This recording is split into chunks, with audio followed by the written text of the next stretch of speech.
when the victim becomes the bad guy, when the victim becomes the bad guy, and the perpetrator is defended and protected, that's a problem, and that's called DARVO. And we're going to get into what DARVO means.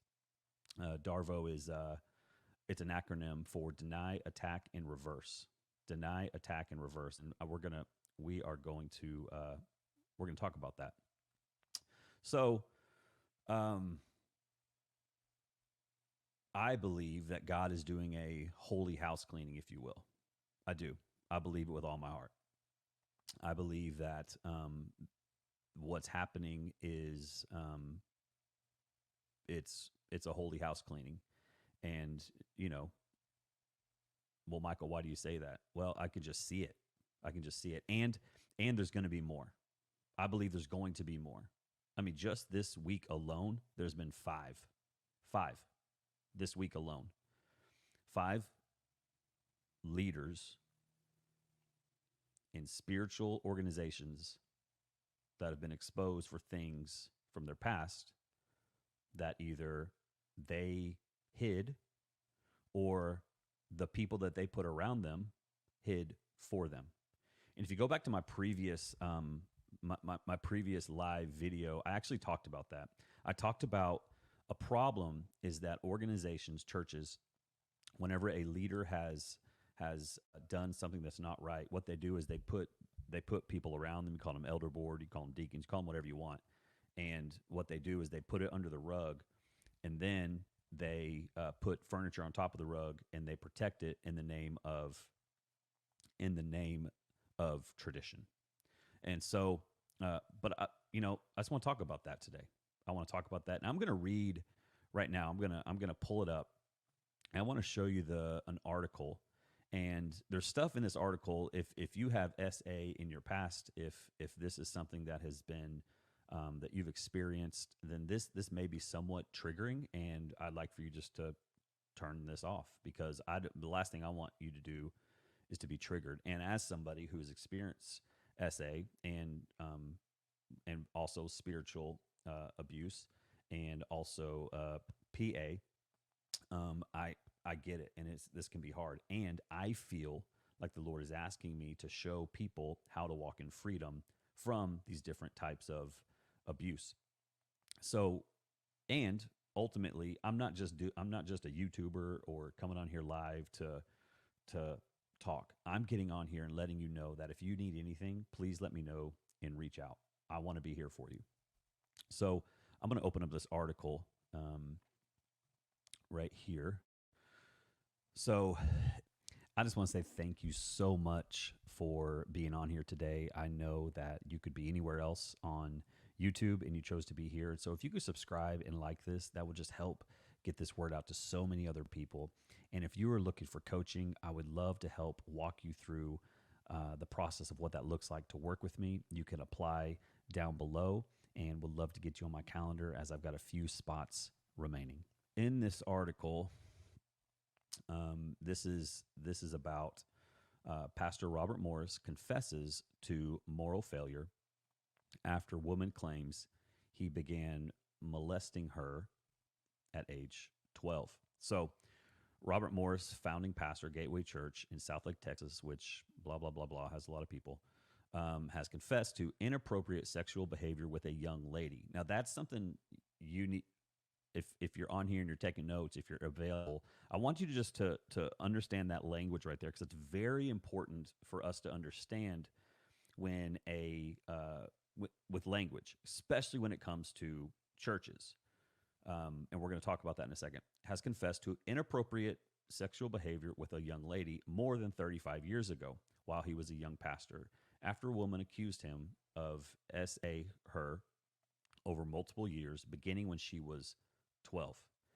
And if you look at his quote, it says, "When I was in my early 20s, I was involved in inappropriate behavior with a young lady in a home where I was staying."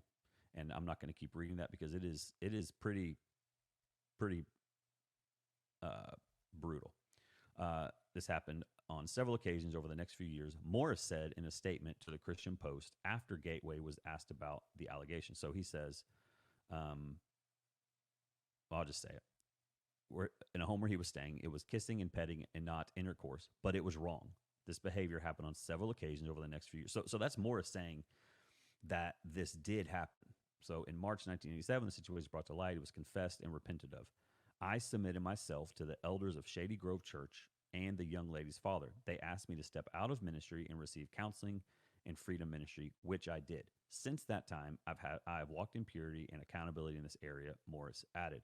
He explained that he returned to ministry in March of 1989. That's 2 years after his abuse was exposed with the blessing of the survivor's father. Notice he's saying, I have the blessing of the survivor's father and the elders of the church. He further noted that he and his wife met with the survivor and her family in October of 1989. I asked their forgiveness, and they graciously forgave me. Okay, so you hear that, and all great. Actually, it's horrible. But what he is saying is, yes, this happened. But the accuser, Cindy, comes out and says that she was not a young lady. She was 12. And this happened for many, many years. And she was an innocent 12-year-old girl. And right here, her and her family first met Morris at a youth revival, Tulsa, Oklahoma, all the things. And then when he visited, things happened, and then she gets into actually what happened, which is awful. When she turned 16, said Morris would take her out in his car and try to do things. So all these things are happening over time. And then what happened is this, and this is the part I want to talk about. So you have Morris saying, yes, these things happened. Okay. So you have the perpetrator at the time saying, yes, these things happen. And he goes out and says all this stuff. Very prominent Christian leader, prominent pastor, all the things, a lot of numbers, blah, blah, blah. Who cares?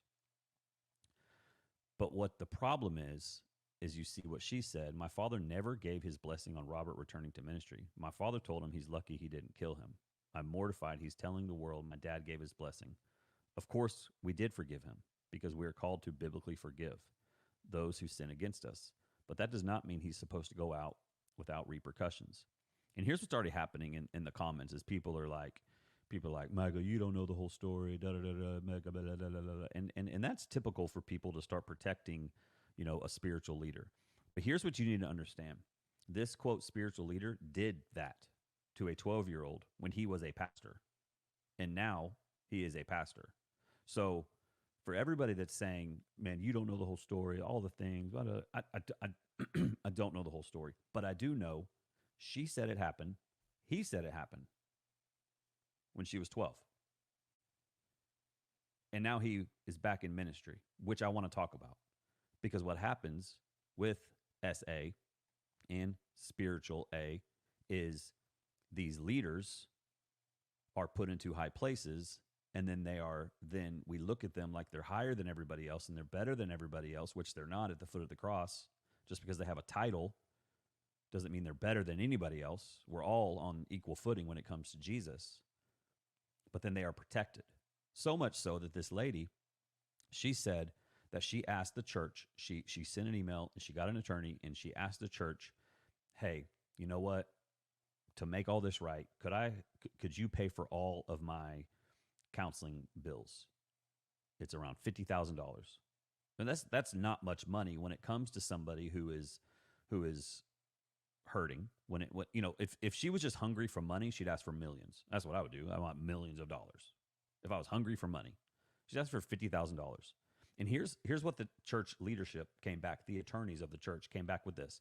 They said that they will give, that they offered her $25,000 if she signed a non-disclosure agreement, but she refused. They responded with, hey, you know what? We will give you $25,000 and a non-disclosure. So here's what's happening. The church just said, hey, We'll give you $25,000, but you can't say anything about this anymore. If you're at a church that has you sign or has people sign or has had people that left the church sign these non-disclosure statements, uh, you're at the wrong place.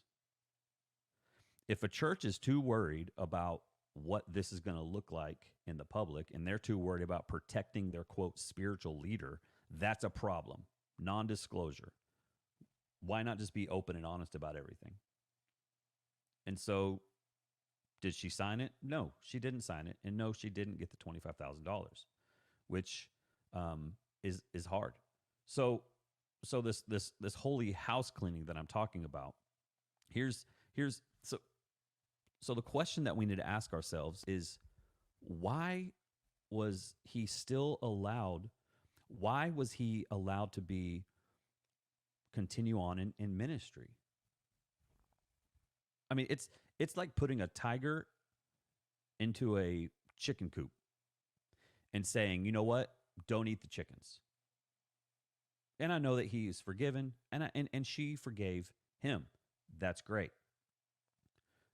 But then he was put into a place of ministry, leading large groups of people. Guys, that's a problem.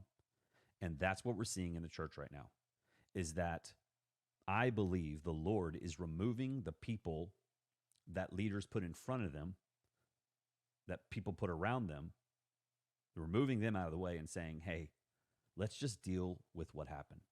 Because now, look, I don't know. I don't know all these pastors that have things are coming out, but now at least they can really start to heal instead of cover. I mean, that's what it's about. And if again, we're going to talk about how to deal with this in a second. But here's what I want you to know is we need to remain in him. Remain in Christ. Even when you've been hurt, even when the church has hurt you, even when your boss has hurt you, even when all these things, you need to remain in Christ. And this is not a bashing statement as people are putting in the state, or as people are putting in the comments, you know. I'm not bashing anybody. But the problem is that, well, we're going to get to it. We're going to get to it. I want to talk about DARVO. This word DARVO. It's an acronym for deny, attack, and reverse. And this is what happens when you have been abused, especially when you start becoming an advocate for those that have been abused. Here's what it does. DARVO is whenever you see a leader, when you see somebody that has abused you, first D. The D is deny, saying those accusations are not true. Just immediate denial. Accusations are not true. Okay? We don't see that here in the Robert Morris thing. We actually see him saying, yeah, that happened a long time ago. I've been forgiven. The whole family forgave me, and I made everybody aware, and that's what it is. Well, what we're finding out, because he wrote a book, and in that book, he actually says that he was only out of ministry for a month. And the lady is saying, he never came to my dad, and my dad did not forgive him, all this stuff. So, DARVO, deny. The accusations are not true. The A in DARVO is this. The accuser is now the bad guy. The accuser is now the bad guy. So in DARVO, you have denial. Man, I didn't do that. Man, that person's crazy. No way. That person is crazy. I would never do something like that. And then what happens, especially with spiritual leaders, is the people that they put around them like, yeah, that person is crazy. Why? Because that is a special person, right? That's a special person. They're not a special person, by the way, but they have been made to be the special person because they're put on a platform, because they are in humans' eyes at times they're put on this higher platform, and they are no different than any of us. When it comes down to it, at the foot of the cross, we are all equal. And so you have deny, you have accuse. The accuser is the bad guy, and then reverse. You make the victim the bad guy and the offender the good guy. You make the victim the bad guy and the offender the good guy. I mean, it is literally all just search. whenever a victim comes out and says, "This happened to me," that person is then made to be the crazy person, especially if they have a past of mental, depression, anxiety, PTSD. Sometimes they're like, man, that's just, you got to watch that guy. And what that does, um, what that does is actually victimize the person again. Because this person is trying to say, hey, this happened to me. And then the organization or the people around them says, hey, you know what? That didn't happen. Matter of fact, sign this form and I'll give you some money just to go away. That person is then victimized again. I mean, how hurtful is that? That is a massive way to hurt people. I mean, that's hurtful. How do you know that, Michael? I know. I know it's hurtful. I've experienced that. I've seen it. I've watched it. And we're watching it now.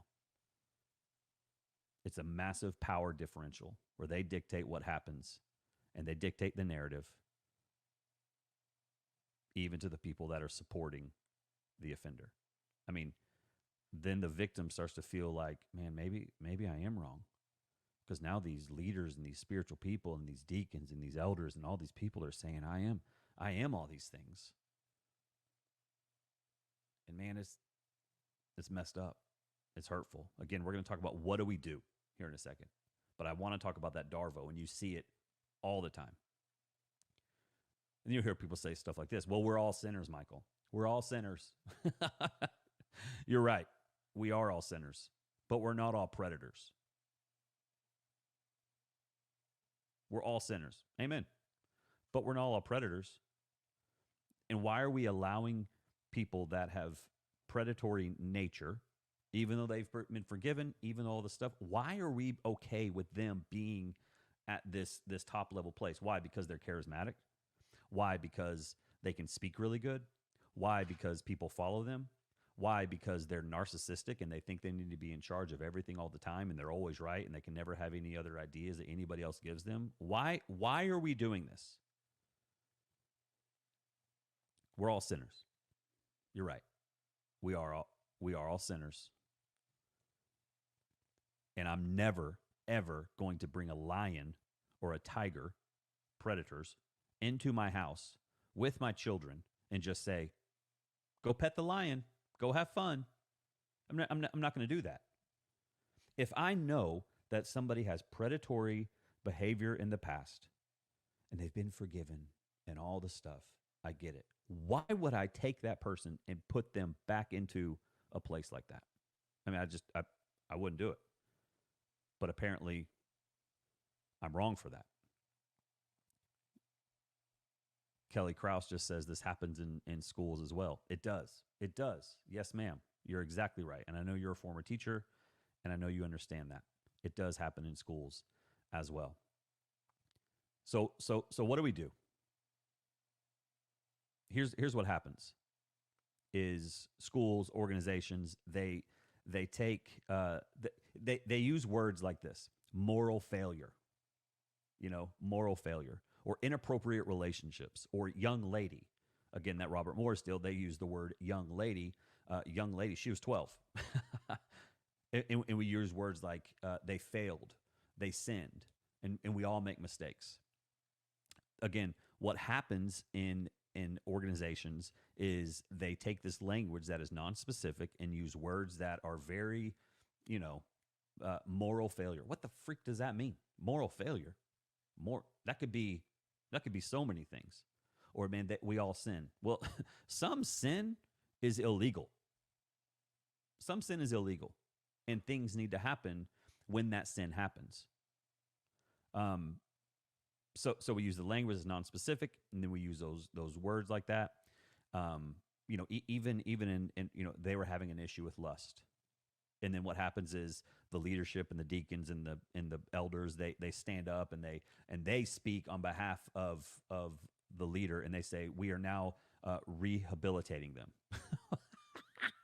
And people are like, praise the Lord, we want our leader back. I only come to church for that leader. Only come to church for that preacher. Only come to church because that person's charismatic. Doesn't matter what they've done. I just like to feel good when I leave. And so we use we use this language about sin that minimizes it. It minimizes the sin and it generalizes it. And then what happens is we take these quote special people or people that have been told they're special. Think about this. Special people or people that have been told they're special, your boss, your leader, your pastor, the person that ministers to you, counselors, teachers, special people. So we take these special people and we take the sin or the words that have been used for whatever it is, and we just say it's going to be taken care of. And people are like, cool. Yeah, I mean, that person, you know, it's all good. It's all good. um, when there is a power differential, it makes it hard because so many times people they they they just see this person for example, and this doesn't necessarily even have to be This can be also abuse of power. You know, I don't know if you've ever heard this before. If you've worked in a church or if you've in any you've worked in any you've led any organization. You know, when you help the shepherd, you help the sheep. Ooh, I'm gonna say this. I'm gonna say this again. When you help the shepherd, you help the sheep. Meaning this: you you come to your boss or you come to someone lower than your boss, and you're in there and you're saying, man, I you know this is happening, this is going on, or there's an argument and all this stuff, and you feel like, man, I need to say something, I need this is not right. And then that other person says, hey, just hey, let it go, it's okay, just let it go, just let it go. And you went to this person and you're like, hey, I'm this is really not right. Well, just let it go. And remember, when you help the shepherd, you help the sheep. What the heck? Find that in the Bible. What happens when you hear, when you help the shepherd, you help the sheep? What happens when you hear that? You think, well, I'm just here to help the shepherd. I'm just here. That's my job, is just to do whatever this person needs, whatever this person wants. And if they do something that's wrong, I'm scared to death to say anything, because the people they put around them are also very powerful people. The people they put around them are also leaders in the community. The people they put around them also make sure that images looks normal. And then you leave and you're like, you know what? I can't. You walk back and you go back into your office, or you go back and you're like, man, maybe I'm just the crazy one. Maybe I'm just the crazy one. But you're not the crazy one.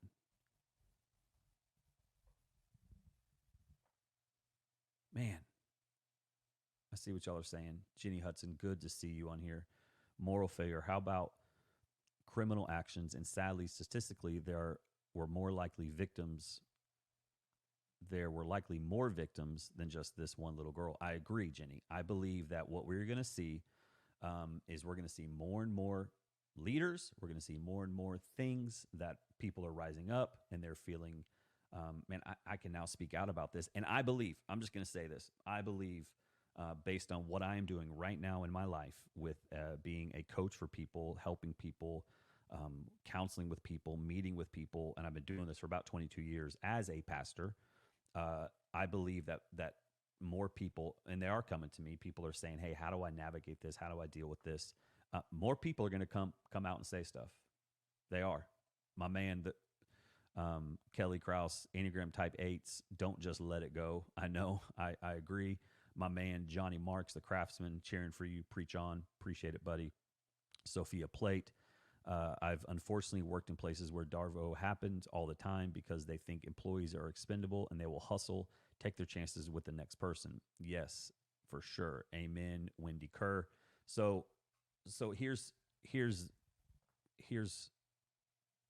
what you need to know is that,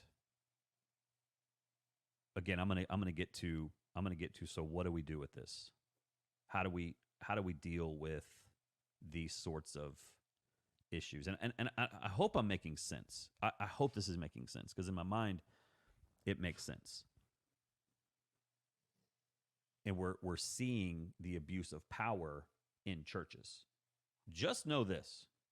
Please understand this. And this is where I think I have gone wrong. I want to tell you where I have gone wrong, where I have made the mistake. Is I have put people on platforms that they did not that they don't deserve to be on platforms. Matter of fact, none of us deserve to be on platforms. I have put people in places in my mind. I have put them up here like, man, yeah, they're legit. I mean, when you see a pastor or you see a person in public, what is your response? Have you celebritized them? Have you put them so much on a platform in your head that you're like, there they are. There's that guy. There's that girl. There they are. Have we done that? Because they're just people. That like when they sleep, they sleep just like us. They put their pants on just like me and you, one leg at a time. Have we put people and pastors and leaders and executives and your bosses in certain places in your mind that, you know what?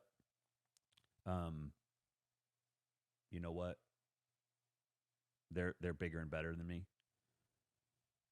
Head Family says this: I've personally sat in leaders' offices, expressed real concerns about garbage going on inside the church, and been completely dismissed. Leaders need to be held accountable.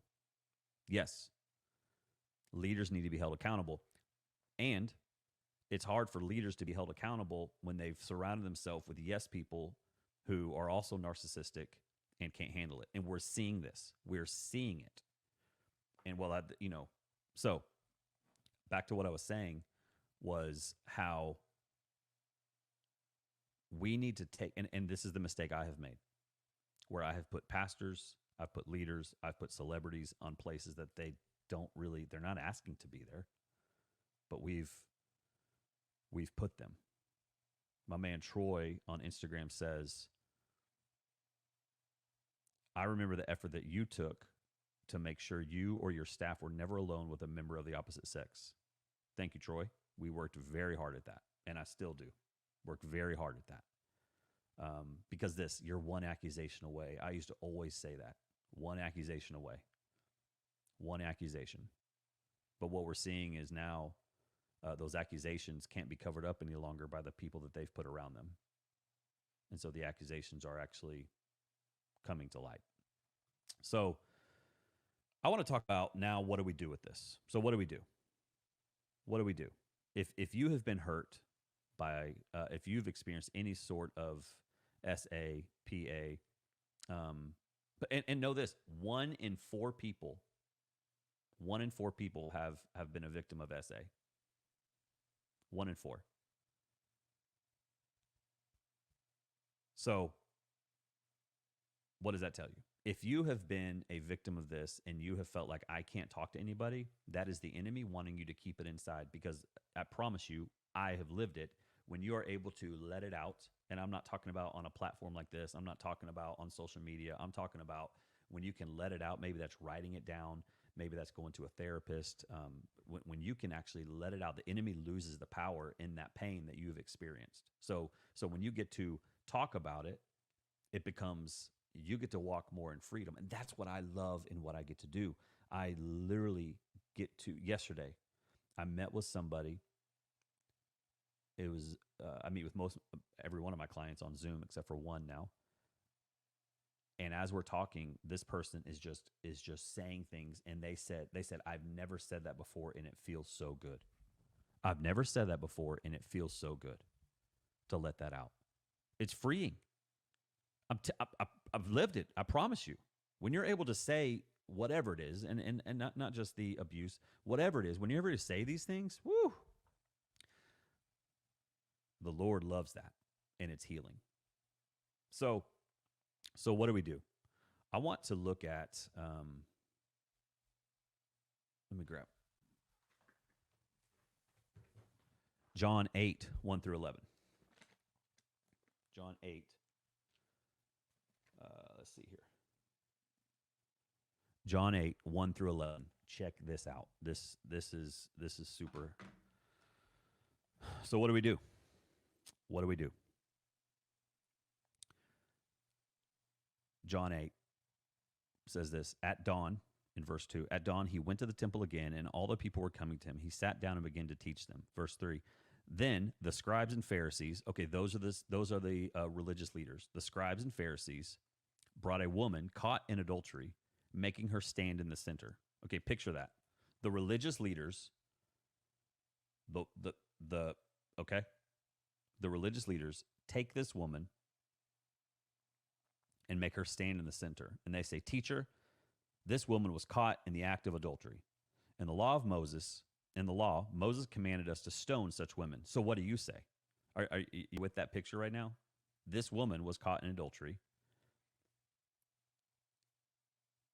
The law of Moses says we need to stone the woman. So what do you say? They asked this to trap him in order that they might have evidence to accuse him. Jesus stooped down and started writing on the ground with his finger. Notice that. I think there's a lot there. He didn't start talking. He didn't start like using his mouth. He literally paused, which is something I teach my clients, the pause method of just like, let's just pause. Verse 7, when they persisted in questioning him, he stood up and said to them, the one without sin among you should be the first to throw a stone at her. Then he stooped down again and continued writing on the ground. When they heard this, they left one by one, starting with the older men. Only he was left with the woman in the center. When Jesus stood up, he said to her, woman, where are they? Has no one condemned you? No one, Lord, she answered. Neither do I condemn you, said Jesus. Go and sin no more. So Michael, you're asking, okay, so how does that answer the question, what do we do with all these things and all these pastors and all these great leaders, and we find out that, man, things have happened and they're not who we thought they were or who they said they were? Because it's hurtful, it's hard. Does this mean we don't go to church? No. It does not mean we don't go to church. And I'm going to tell you why here in a second. Because, okay, so this woman was dragged out and thrown at the feet of Jesus. And it says that she was caught in adultery. Remember, these are the religious leaders. These are the ones that have it all together. It says that she was caught in adultery. Well, there's a problem with that. What about the guy? What about the other person? Not the man. She was caught in adultery. Are you seeing this? She was caught in adultery. Look who brought her out here. The religious leaders. Look what they did. They threw her at the feet of Jesus, or they let her stand. So who did Jesus at this moment protect? Did he protect the leaders? Or did he take a stance and protect the woman? Even though the religious leaders were there saying, man, the law of Moses, it says this. We've got this in our bylaws. We've this, blah, blah, blah, all this stuff. And he writes down, he just puts something in the sand. Then he stands up and says, who are you to throw shade at this woman? I mean, he says, the one without sin among you should be the first to throw a stone at her. And they're like, yeah. Who did Jesus protect? So when we deal with these things, here's some advice. Do whatever you want with it. But my faith is not in, my faith is in the one who sees the weak and the wounded. My faith is in the one who helps the hurting, not the one who says, I don't need help and I have it all together. My faith is the one who helps those who are oppressed. My faith is in the one who looks to those who need help.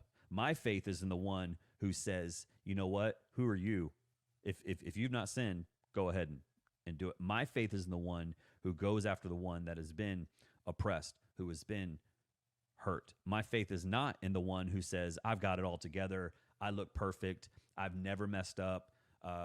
Very tight-lipped. My faith is not in the one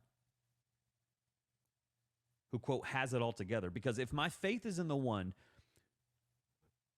and if my faith is in the one who, quote, has it all together and looks completely perfect and is never vulnerable and has people around them to guard them and to make sure that if someone does accuse them that they have to sign a non-disclosure and all this crap. My faith is not in that one. Even though I can see that one, even though that one is gifted, even though that one is very charismatic, even though that one may be, may know the scriptures better than anybody in the entire building. My faith is not in that one. My faith is in Jesus. I keep my faith in Jesus, not his people. That's how we can deal with these things that are coming out when it comes to the church, is that we have got to keep our faith in Christ. When we start to put our faith in the people, and we start to put our everything in them, we are just setting ourselves up to be really, really hurt and disappointed. Does it hurt? It does.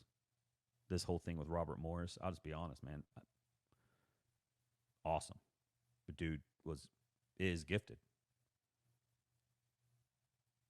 I just wish that people would have been more honest years ago. I think also what we need to realize is the bride of Christ, the church, doesn't need special, quote, amazing, charismatic leaders to do anything. The bride of Christ is a hospital for the hurting. And I want to encourage you. It's okay to hurt. Because when we have people who are leading jobs, families, and they continue to act like they have it all together, that can make you feel even worse about what you're going through. Because you're like, I don't have it all together. And I get it. I don't either. I don't have it all together. And if you need to talk to anybody, if you need help, if there's something you need to get off your chest, man, reach out to me. If you liked that video, and I'm so glad that you have already liked it, I would love for you to watch this video right here, because it talks about how you can actually start to break free from the things that are holding you back.